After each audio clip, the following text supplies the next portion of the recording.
Shalom Bapak Ibu Saudara yang dikasihi Tuhan. Seri pengajaran hari ini berjudul Maksud Kemurahan Allah.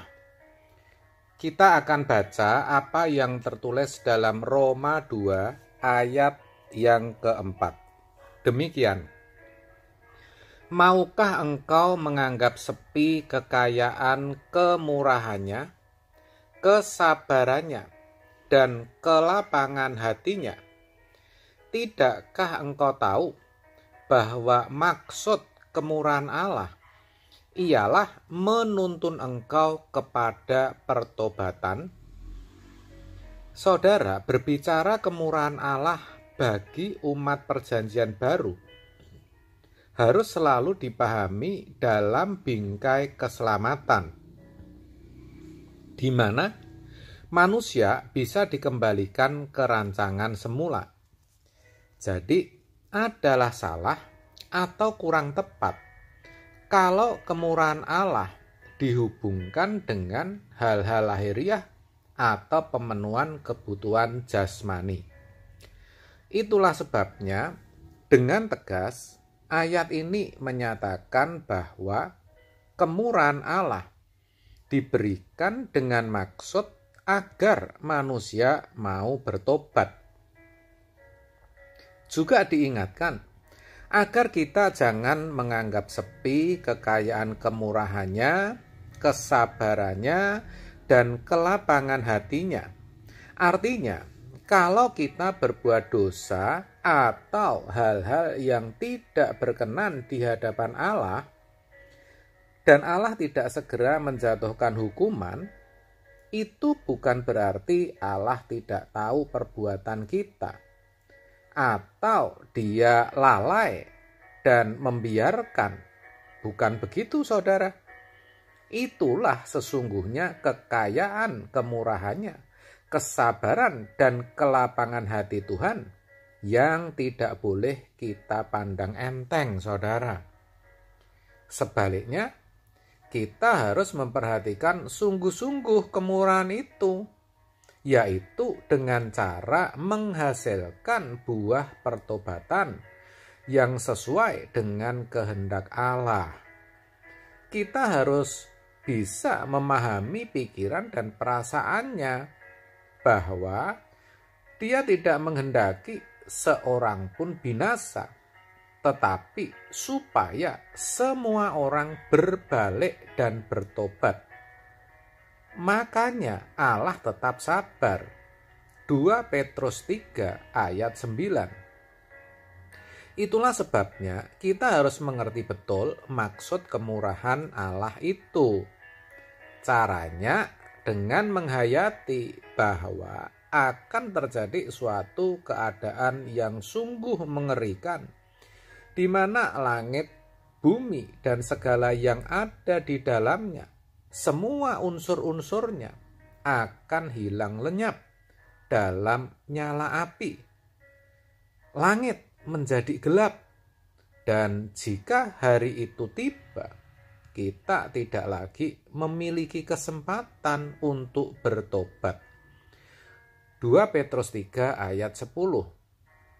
Dengan demikian, kalau saat ini kita masih diberi kesempatan hidup, itu adalah kemurahan Tuhan. Jangan sia-siakan, saudara. Kita harus bertobat. Jangan berpikir saudara sudah bertobat dan tidak perlu bertobat lagi karena tidak melakukan pelanggaran moral umum dan tidak melakukan perbuatan jahat atau yang melanggar hukum. Harus diingat, saudara, yang namanya pertobatan itu bukan hanya menyangkut perbuatan yang tampak mata, yang kelihatan, tetapi juga setiap gerak perasaan, hati, dan pikiran yang tidak sesuai dengan kehendak Allah. Bukankah tanpa sadar seringkali ada pikiran kotor, kebencian, iri hati, kelicikan, perasaan ingin dipuji, maksud hati yang terselubung, dan sebagainya. Itu harus segera kita selesaikan, saudara. Maka pertobatan dalam perjanjian baru banyak dipakai kata metanoia, yang artinya pembaharuan pikiran oleh firman Allah. Pertobatan itu proses panjang seumur hidup kita, bukan suatu tindakan sekali atau suatu momentum.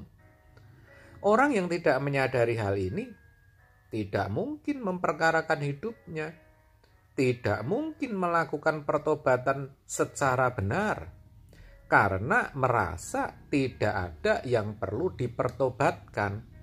Apalagi kalau sudah jadi aktivis atau bahkan pendeta, sudah jadi sarjana teologi dan pandai berbicara tentang Tuhan.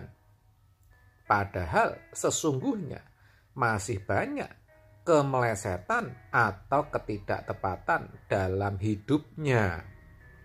Orang-orang seperti ini sebenarnya sedang menyepelekan kekayaan kemurahan Allah. Mereka sesungguhnya belum atau tidak mengerti maksud kemurahan Allah itu diberikan. Oleh sebab itu, saudara, mari melalui kebenaran hari ini kita mengerti, kita harus berubah. Jangan lagi merasa sudah cukup pertobatan saudara, karena selama kita masih hidup dalam daging, kita masih berpotensi meleset. Kita masih cenderung bisa berbuat dosa, saudara. Itulah kenapa Rasul Paulus mengatakan, sebab bukan apa yang aku kehendaki, yaitu yang baik yang aku perbuat, melainkan apa yang tidak aku kehendaki, yaitu yang jahat yang aku perbuat. Itu artinya kemelesetan itu masih saja terus ada dan terjadi dalam diri kita. Sekali lagi, saudara, mari kita bertobat. Amin. Tuhan Yesus memberkati.